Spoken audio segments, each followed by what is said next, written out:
Baru belajar sesuatu yang bisa mengubah hidup kemarin. Tapi kok sudah lupa? Rasanya otak itu seperti bocor, lupa sana, lupa sini. Ternyata ini bukan sepenuhnya salah kita. Tapi ini memang cara otak kita untuk menyelamatkan diri. Lantas, apa penjelasan sebenarnya kenapa otak kita cepat lupa? Dan bagaimana cara kita mengubah itu? Kita harus bicara. Halo, kembali lagi bersama saya Tony dan sekarang saya sedang bersama Bro Yan. Halo, selamat malam. Nah, Bro, terkait topik kali ini nih, kita kan semua mau berkembang. Nah, kemudian kita pasti nih sehari-hari kita adalah belajar terkait pengetahuan atau Skill-skill baru lah. skill-skill baru ya. Nah, tapi kenapa kita baru beberapa saat setelah kita belajar, misalnya besok nih, lu pernah nggak sih ngerasa kayak, kok gue udah lupa ya? Yang semua kita pelajari, padahal itu penting banget bagi kita. Benar. Dan ini gue juga relate banget nih. Gue sendiri kan sering baca-baca buku lah, nonton YouTube, ikut seminar. Cuman begitu selesai, hilang sudah. Tapi ini memang gini loh, kita harus luruskan dulu nih satu hal, kalau otak kita itu nggak seperti hard disk, bro. Jadi bukan berarti semua informasi yang masuk itu akan ya tersimpan aja selamanya. Kenyataannya malah gini loh, sebagian besar informasi yang kita terima itu, yang kita dapatkan, malah langsung hilang, bro. Jadi angkanya gini nih, dalam waktu 1 jam, itu yang kita pelajari sudah hilang 50%. Dalam waktu 24 jam, udah hilang 70%. Dan seminggu kemudian, itu malah udah hilang 90% jadinya. Kayak udah gak belajar jadinya. Ini namanya Ebbinghaus Forgetting Curve. Jadi kurva lupanya Ebbinghaus nih. Menurut lu kenapa bisa terjadi itu? Nah, ini nanti kita akan bahas lagi nih lebih lanjut mengenai sebenarnya ini cara otak kita melindungi diri kita nih, ini bukan bug tapi ini fitur sebenarnya. Tapi memang pertanyaan lu bagus juga. Jadi kita coba bahas dulu ya, kenapa nih kita bisa lupa. Ini ada beberapa teori nih sebenarnya. Teori yang pertama namanya trace decay theory. Jadi lu coba bayangin gini aja deh. Itu memori kita itu seperti jejak di pasir. Jadi kayak contohnya kita kalau berjalan di atas pasir, itu kan pasti ada jejak kaki kan. Nah, tapi seiring waktu berjalan, kalau misalnya nggak ada yang lewatin lagi, itu kan ketutup lagi sama pasir lain. Dan hilang tanpa jejak. Ini kayak contohnya kemarin aja gue sempat ikut seminar soal perpajakan nih. Di sana gue semangat banget, bro. Gue semangat banget. Tapi seminggu kemudian, gue udah gak inget lagi isinya apa. Cuman inget snacknya enak juga sih. Cuman inget snacknya aja jadinya.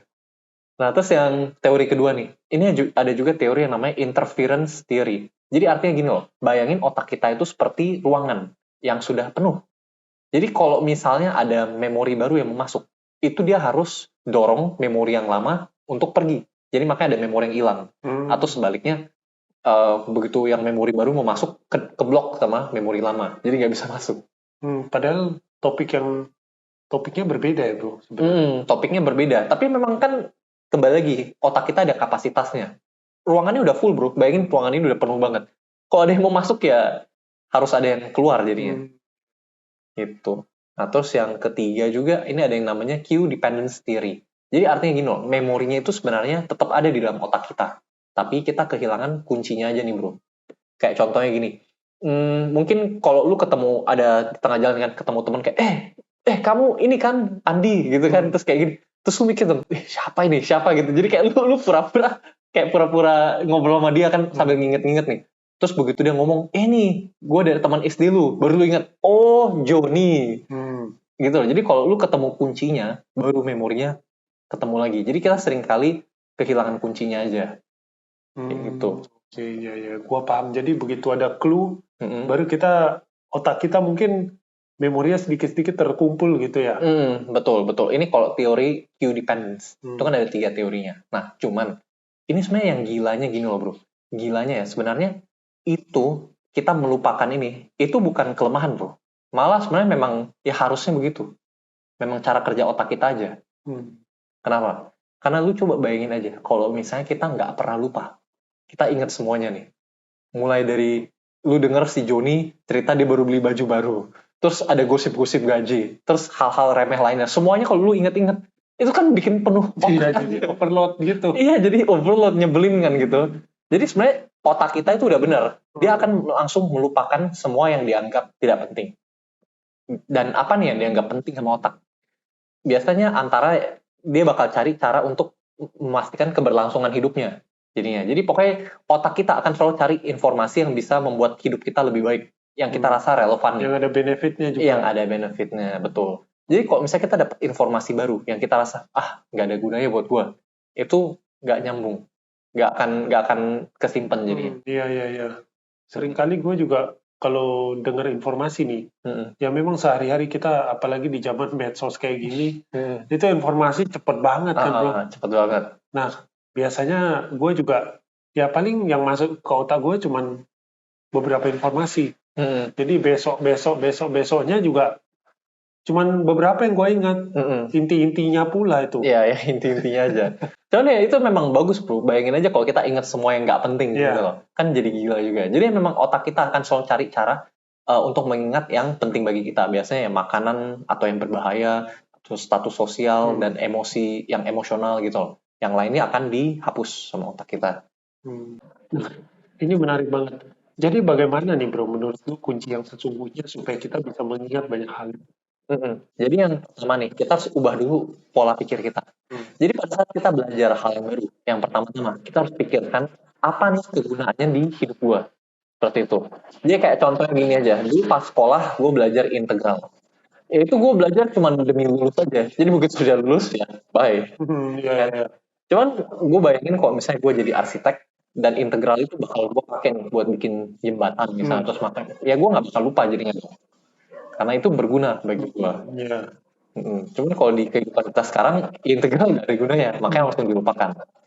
Jadi setiap kali belajar hal itu, coba deh pikirin ini aplikasinya apa ke kehidupan kita, ke tujuan kita, ke pekerjaan kita, misalnya, atau bisa membuat kita lebih dekat dengan orang lain. Ya misalnya cari-cari aja hal-hal itu.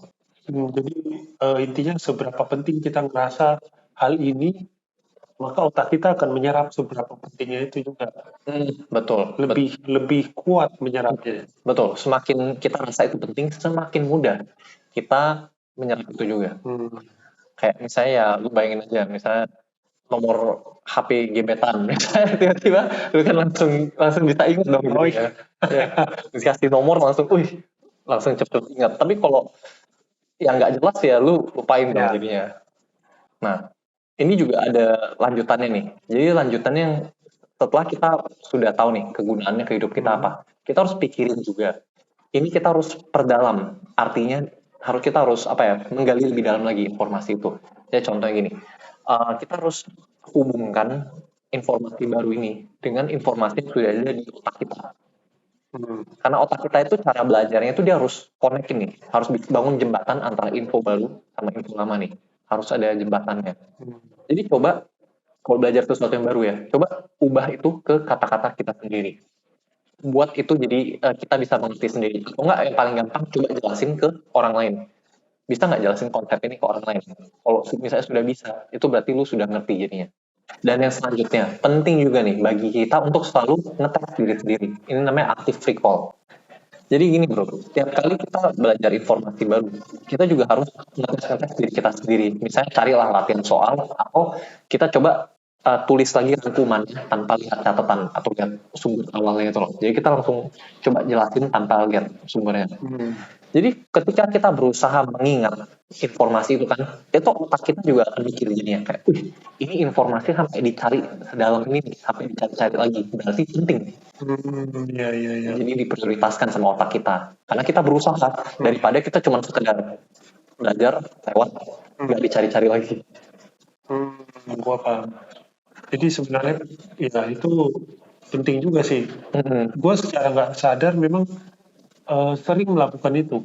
Iya, jadi setelah meeting ketemu klien, ya biasa profesional kita kan ngobrol.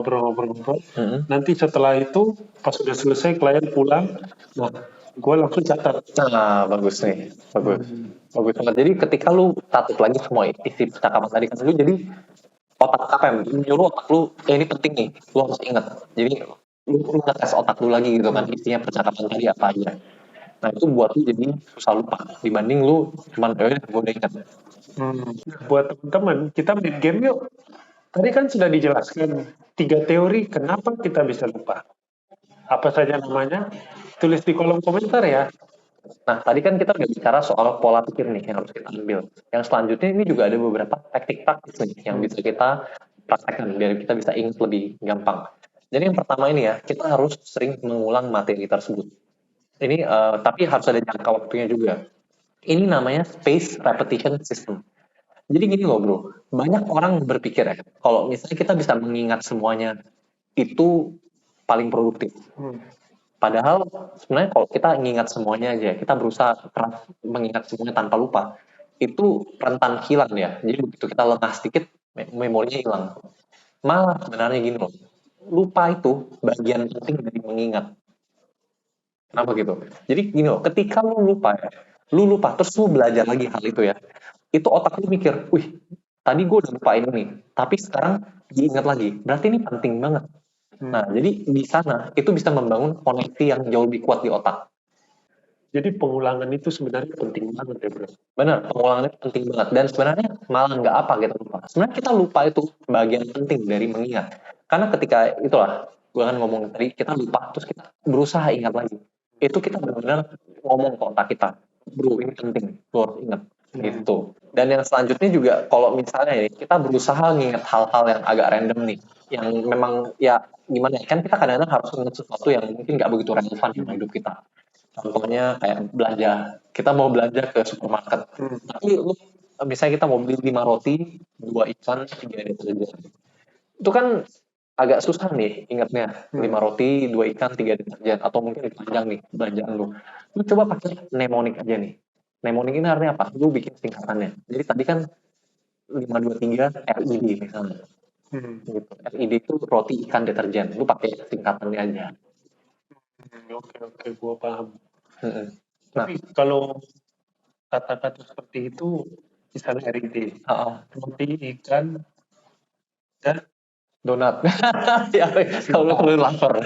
kan kita bisa berubah-berubah gitu. Iya, Itu iya. apa ya, banyak sekali konteksnya kan. Kalau lu labil ya. Ya. Apalagi lu ketika ketemu di supermarket, terus lu ada rambutan. Oh, rambutan. Pulang-pulang disikat istri gitu. Benar. Nah, cuman memang kalau misal lu khawatir soal itu, menurut gua sih kalau emang lu sudah minimal lu sudah hafal dulu sedikit. Nanti kalaupun memorinya hilang kan, itu begitu lu ingat mnemonicnya 523 RID, itu kan kena dongkrak lagi bro. Mestinya langsung muncul lagi. Kuncinya nongol lagi. Cuman kalau lu khawatir, ya coba singkatannya dibuat 2 huruf misalnya. Jadi apa? Roti, deterjen, ROID. 523 ROID. Itu kan jadi susah salah tuh. Gitu. Dan selanjutnya, kita juga harus bisa untuk pecah konsep yang lebih besar menjadi konsep yang lebih kecil. Kayak contohnya gini lah, soal sales misalnya, teknik sales. Itu kan ada banyak banget yang harus kita pelajari.